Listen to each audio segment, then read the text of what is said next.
Olá, meus queridos, tudo bem? Mariana Borato por aqui. Hoje a gente vai falar sobre um tema que eu tenho percebido ali, que vocês têm me perguntado bastante, né? Que é como que alguém vira professor no ensino superior? Como que alguém vira professor no curso de engenharia? Como que alguém vira professor de engenharia de um curso? Como que se dá esse processo?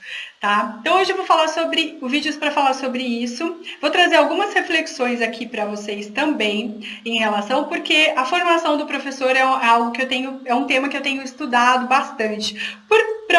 Por uma própria percepção da área, então eu sou docente, sou professora universitária, sou professora de engenharia desde 2015, né? Então tenho uma certa experiência profissional na docência aqui e tenho meus colegas, né, que são meu campo ali. Eu consigo observar, gente, fazer várias reflexões e juntar a teoria com prática, tá? Mas enfim, então esse assunto de docência e engenharia é muito longo, tá bom? E aí vocês me falam, contem aqui nos comentários se vocês querem que eu aborde mais esse tema. Eu gosto muito de falar sobre isso, tá? Enfim, então, antes de começar o vídeo, claro, fazer o convite. Se você não é inscrito no canal, se inscreve, ativa as notificações. Se você já é inscrito, meu muito obrigada. Por aqui a gente fala sobre educação e engenharia, engenharia civil, desenvolvimento pessoal e profissional de engenheiros, tá certo? E também tô lá no Instagram, no @mariana.burato, onde eu compartilho meu dia a dia pessoal e profissional com vocês, além de dicas também de desenvolvimento pessoal e profissional. Tá certo? Vamos lá, né, gente? Como que alguém vira professor de engenharia no ensino superior? Eu vou me valer primeiro da LDB, que é a Lei de Diretrizes e Bases Educacionais de 1996, é a lei que vigora até hoje, né? Diretrizes e Bases da Educação no Brasil. E aí é interessante, porque lá no capítulo 4 e no capítulo 6, no capítulo 4 ele fala do ensino superior e no capítulo 6 ele fala dos profissionais da educação, tá? A LDB, gente, ela traz muitos aspectos, muita informação, principalmente da formação do profissional da educação, da formação do professor para o ensino básico, tá? E aí o ensino básico tem vídeos aqui no canal.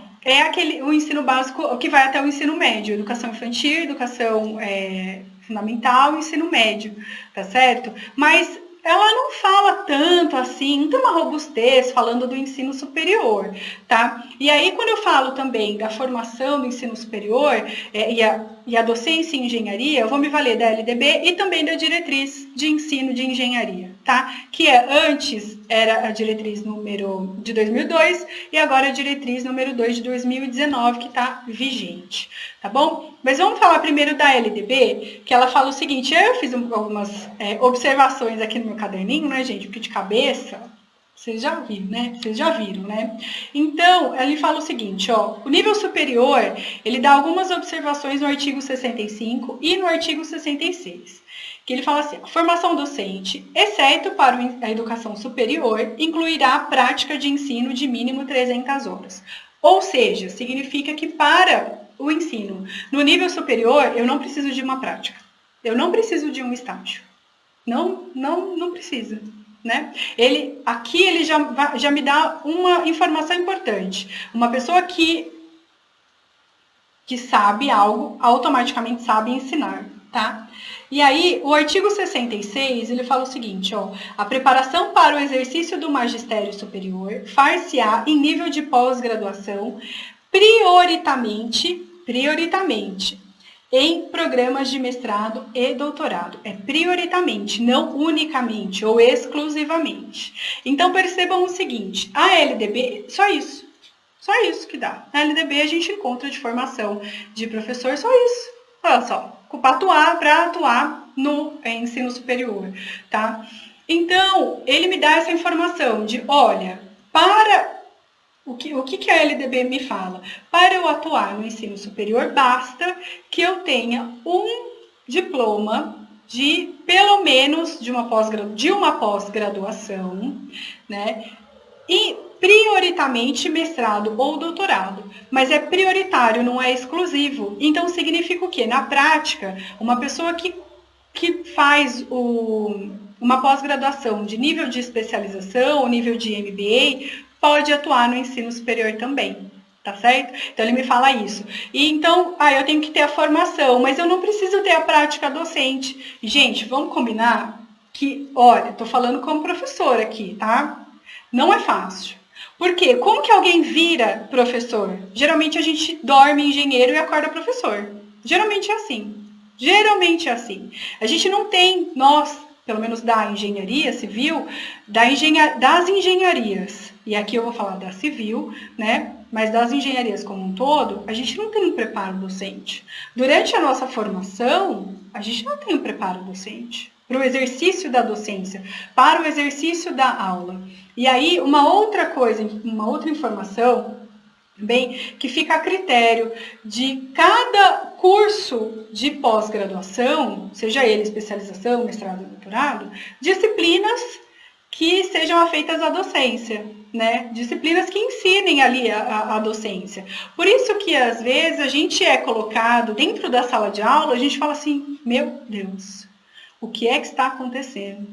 Que eu vou fazer? Porque a gente sabe lidar com obra, a gente estudou durante 5 anos de graduação e depois fez 2 anos lá de especialização ou de mestrado, a gente estudou para trabalhar no mundo do trabalho, né? Trabalhar no mundo do trabalho foi bem redundante, mas para atuar no mundo do trabalho, para resolver problemas de engenharia, não é?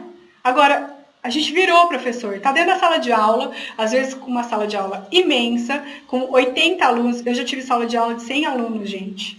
E eu vou falar para vocês, não é fácil não, tá? Não é fácil. É um negócio que você fala assim, meu Deus, até um ataque cardíaco, sabe? Que você fala, nossa senhora, o que é que eu vou fazer aqui agora, tá? Mas enfim, então eu coloco umas reflexões aqui. Claro, o intuito do vídeo era falar o que faz, como que alguém vira, como que existe essa possibilidade, tá certo? Então, pela LDB é isso. Você tem uma pós-graduação, você pode trabalhar no ensino superior, já pode dar aula, ministrar aulas no curso de graduação, mas ele não tem esse preparo pedagógico, fica a critério de cada instituição que está formando, que está disponibilizando aquele curso de pós, ter disciplinas de docência ou não, né? Porque existe esse pensamento de quem sabe algo, automaticamente sabe ensinar, e a gente sabe que não é isso, né? Porque quando eu vou ensinar alguém, eu preciso entender, compreender todos os processos que permeiam, eu preciso entender as teorias de aprendizagem, como que alguém aprende. Não se ensina mais, hoje em dia, da forma como se ensinava antigamente. A gente não ensina mais, não dá. E muitas vezes a gente encontra na sala de aula, e eu sei porque eu tenho professores assim, e quem tem aula comigo, dependendo da disciplina, consegue perceber, porque tem disciplina que também não dá, né, pra gente ter muita abertura, mas quem tem aula comigo, via de regra, fala assim, nossa, Maria, sua aula é muito diferente da aula de outros professores.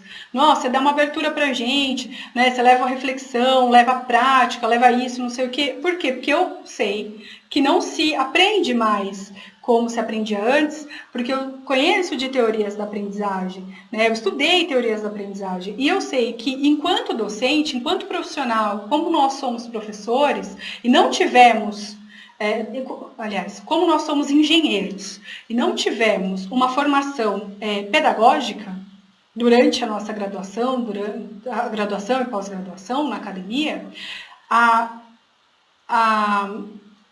a chance, digamos assim, a chance da gente perpetuar, da gente fazer igual ao que a gente fazia antes, a gente fazer igual ao que os nossos professores faziam, porque eles são a nossa referência, é muito grande. Por isso que as salas de aula estão cheias de alunos que não estão aprendendo, que reclamam do professor, que o professor é muito teórico, o professor isso, enfim, né? Vocês são alunos, eu também sou aluna, gente, né? Não parei de estudar, não é porque eu sou professora que eu parei de estudar, muito pelo contrário, eu continuo estudando justamente para aprender mais e poder levar mais conhecimento para vocês, né? Para vocês aqui do YouTube, para vocês no Instagram, para os meus alunos ali, enfim, que eu acho que o conhecimento ele só é bom quando a gente compartilha ele. Né? O conhecimento é metal, gente, é como se fosse um metal, ele só tem serventia quando ele é compartilhado, ele está em uso, né? Vou deixar guardadinho ali, guardadinho não é nada, ele é um monte de metal, isso aí é uma referência do Caibalion, tá, para vocês.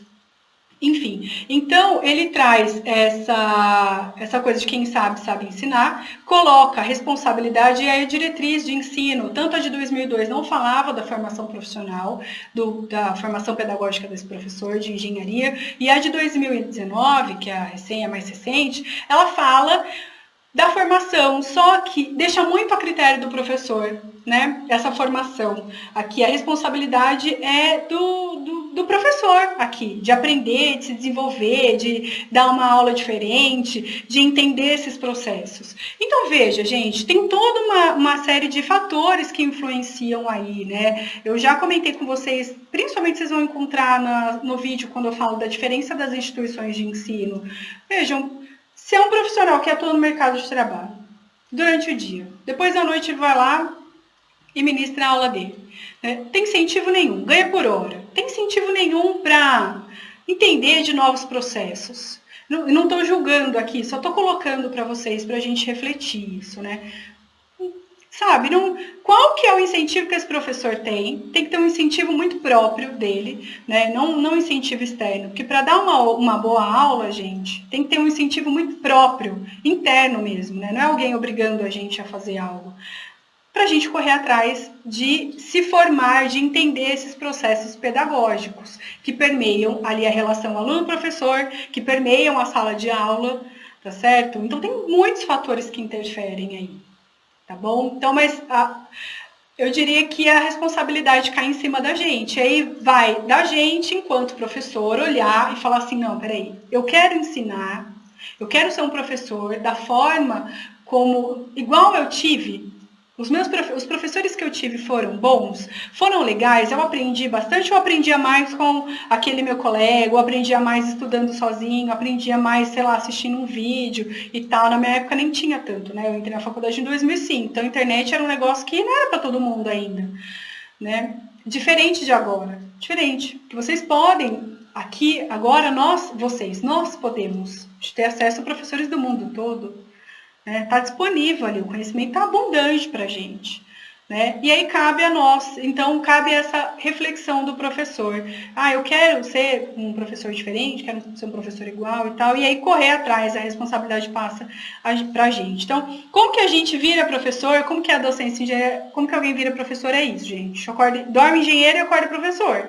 E tem que ir lá, no exercício da docência, naquela sala de aula de engenharia, que geralmente é enorme, com muitos alunos, se virar ali como pode, tentando entender o que está acontecendo, porque é tudo muito novo, é tudo muita novidade. Se vocês querem que eu fale mais sobre esse assunto, e eu tenho várias experiências aqui para compartilhar com vocês, senão o vídeo vai ficar muito, muito longo, tá certo? Mas contem aqui para mim se vocês querem que eu abarque, que eu fale mais desse assunto de docência, como que alguém vira, como que se tem esse preparo pedagógico, metodologias ativas, enfim, que é um assunto que eu tenho estudado muito, porque eu eu quero ser uma professora melhor do que aqueles professores que eu tive foram. Eles foram bons para mim naquela época, mas eu acho que eu posso ser melhor. Então, é um assunto que eu tenho pesquisado bastante. Vocês já estão acostumados, né, gente? Educação, engenharia, ensino, enfim, são assuntos que eu adoro conversar. Tá bom? Então, coloquem aqui para mim se vocês querem, algum comentário, alguma dúvida, enfim, tá bom? Se vocês assistiram aqui até o final e não são inscritos, se inscreve, né? Se inscreve aqui, ativa as notificações, curte o vídeo, né? Toda vez que a gente curte o vídeo, o YouTube entende que aquele conteúdo é relevante, então ele passa a disponibilizar para mais pessoas. E, que nem eu falei para vocês, conhecimento é bom quando a gente compartilha, né? Então, gente, agradeço a sua atenção, vou ficando por aqui, te vejo em breve, até mais, tchau, tchau.